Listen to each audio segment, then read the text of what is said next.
各位市民大家好，我係關偉希活。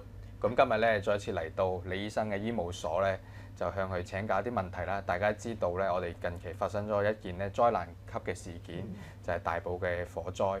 咁咧呢樣嘢咧，其實牽動住我哋全港市民嘅心啦。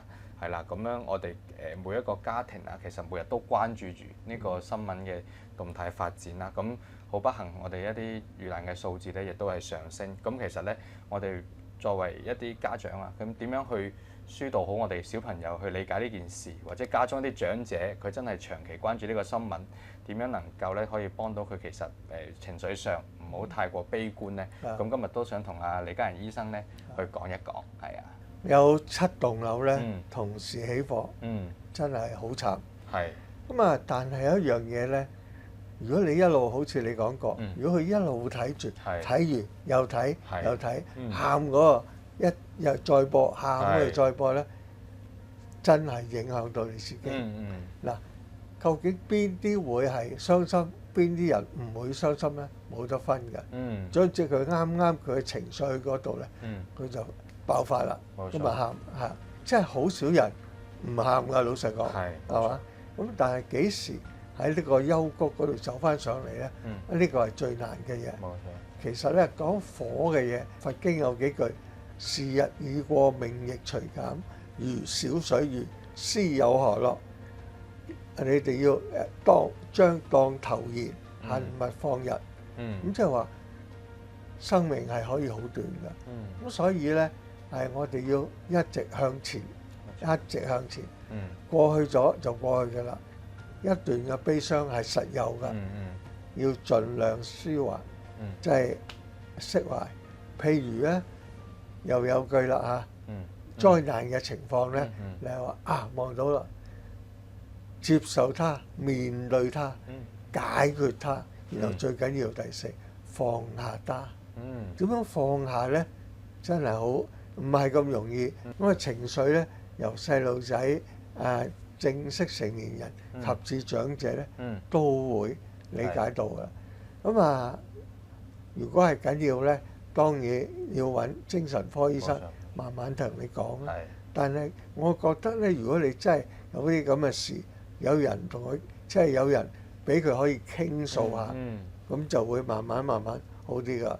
咁所以話如果你係社會嘅上其他嘅人，尤其幫開佢哋啲咩社工啊咁樣，希望有一個適當嘅輔導，咁就容易冇咁傷心啦。係啊，即係今次嘅事件咧，其實帶俾每個人咧都係一個巨大嘅傷痛啊！即係其實呢啲咁大嘅傷痛咧，的而且確都要時間去痊愈啊！咁啊，啱啱李醫生你提到係要向前望。咁雖然呢個可能痊愈嘅時間比較長，但係我哋都係要咧向前睇啊！即係啱啱你提到即係我哋都要去接受佢，甚至係之後點樣去解決或者放低咁樣。你啱啱提到咧，有啲如果佢哋本身係熟絡開嘅人，大家可能真係要互相多啲傾訴，去抒發個情緒。咁啊，可能小朋友嘅，咁佢哋未必好理解嗰個情況啦。咁其實作為家長，當然我覺得都要咧讓佢哋知識，起碼有個咁嘅事件啦。咁再嚟一個咧，其實都係要咧去教導佢哋點樣去做防範，因為我哋居家嘅安全、社區嘅安全咧，其實係至關重要。即係香港，我哋人口比較密集，住埋一齊，咁同埋咧，大家平時翻工翻學好忙，咁安全呢個問題咧，好容易咧就忽視咗。我覺得應該咧係要重新提翻上日程入邊，要大家去重視。尤其咧，我哋家居，即係我哋屋企咧有小朋友，亦都可能有長者、有寵物。咁究竟呢啲安全嘅意思點樣灌輸到咧？李醫生呢方面有係啊，一間屋企有好多陷阱嘅，講咗好多年，啲人照做。嗱，譬如最簡單嘅咧，我哋話如果有窗嘅，一定有窗花，窗花仲係要有得鎖嘅。咁啊，然後你再睇，咦呢度有個圈咁樣，個頭出到去嘅，咁啊窗花都冇用啦。冇錯。但係多數係要有窗花，鎖上窗花。咁啊，另外最危險你而家就係廚房啦。但係廚房有啲煮食爐啊，或者有啲煲緊水啊咁樣，絕對唔可以俾嗰啲好細嘅小朋友入去，因為佢哋去中意嗰度有條繩喎，因為原來上面係煲緊熱水嘅，嗯，咁啊走都走唔甩嚇。仲有呢啲電插蘇啊嗰啲咁樣，到上下咧，要發覺小朋友嗰啲要揾個塞住個口先，用嗰陣時掹開，因為如果嗰度有個窿咧，佢隻手指仔就塞入去㗎，係嘛？咁啊，仲有如果係小朋友係啱啱開始識轉身啊，啱啱開始行嘅話，千祈唔好瞓覺啦。我瞓出邊 ，BB 瞓入邊。但係你一瞓着咧，小朋友好易爬過你個身，嘣跌落地下。尤其而家咧係冬天啊嘛，冬天咧不如個小朋友 BB 同我一齊瞓啦，就喺呢度出事。